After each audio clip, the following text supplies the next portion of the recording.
बहुत बहुत पहले की बात है। उत्तरगिरी नाम के एक राज्य में राजा वीरभद्र अपनी इकलौती बेटी राजकुमारी चारुलता के साथ एक आलीशान सोने के महल में रहते थे। चारुलता इतनी खूबसूरत थी कि उसकी सुंदरता के आगे चांद भी फीका पड़ जाता। पर अफसोस, इसी खूबसूरती पर एक खतरनाक तांत्रिक की बुरी नजर पड़ गई।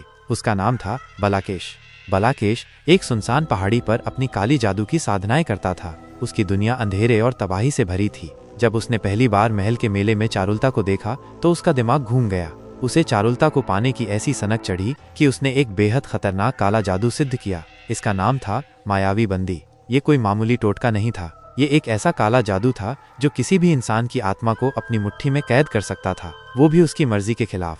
बलाकेश ने इस मंत्र को सिद्ध करने के लिए न जाने कितनी आत्माओं को तड़पाया था और अब चारुलता उसकी नई शिकार थी।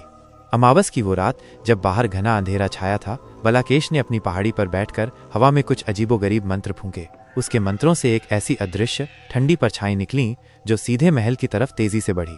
ये परछाई सीधे चारुलता के कमरे में घुसी। राजकुमारी उस वक्त अपने रेशमी कपड़ों में शीशे के सामने बैठकर अपने लंबे काले बाल संवार रही थी। तभी एक अजीब सी ठंडी हवा का झोंका उसके चेहरे से गुजरा। जैसे ही उसने शीशे में अपनी परछाई को देखा, वो एक पल के लिए हिल गई। उसकी परछाई अचानक गायब हो गई और उसकी आंखों में एक अजीब सी सफेदी छा गई, मानो उनमें से किसी ने जान ही खींच ली हो। एक गहरी काली ताकत ने उसके पूरे वजूद को अपनी गिरफ्त में ले लिया था। वो अब बस एक खाली शरीर थी, अपनी आत्मा से कोसों दूर।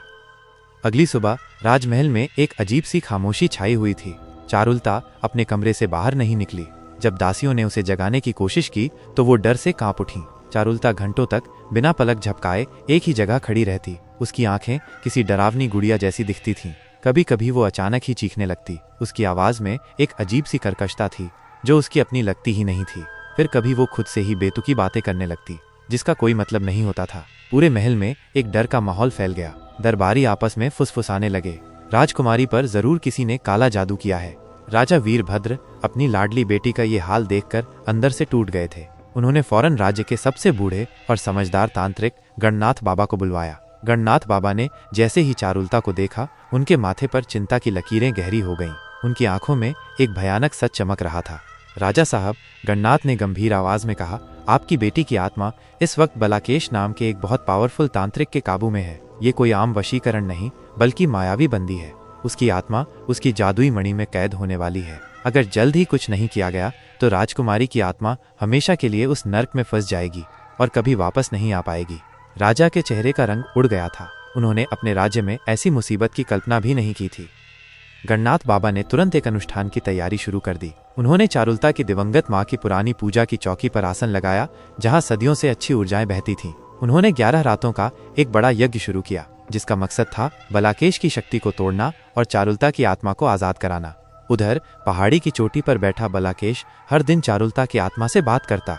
वो उसकी इच्छा शक्ति को तोड़ने की कोशिश करता, उसे अपने साथ हमेशा के लिए बांधने की तैयारी करता रहता।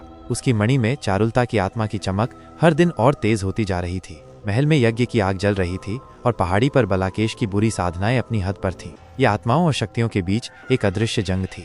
11वीं रात, ये आखिरी यज्ञ का समय था। पूरी राजधानी में एक अजीब सी थरथराहट महसूस हो रही थी, जैसे धरती भी इस भयानक लड़ाई से डर गई हो। अचानक महल की दीवारें बुरी तरह कांपने लगीं, मानो कोई अनदेखी ताकत उन्हें गिराने की कोशिश कर रही हो। चारुलता के कमरे से एक डरावनी चीख निकली जिसने पूरे महल को हिला दिया। उसकी आवाज बदल चुकी थी। वो बलाकेश की जुबान में उसकी ही राक्षसी आवाज में बोल रही थी। उसकी आंखें पूरी तरह काली हो चुकी थीं और उसके होठों से ऐसे शब्द निकल रहे थे जिन्हें सुनना भी गुनाह था। लेकिन गणनाथ बाबा नहीं हिले। उन्होंने अपनी सारी बची हुई ताकत को इकट्ठा करते हुए अपनी आखिरी शक्ति से तिर्यक अग्नि बाण मंत्र का जाप किया।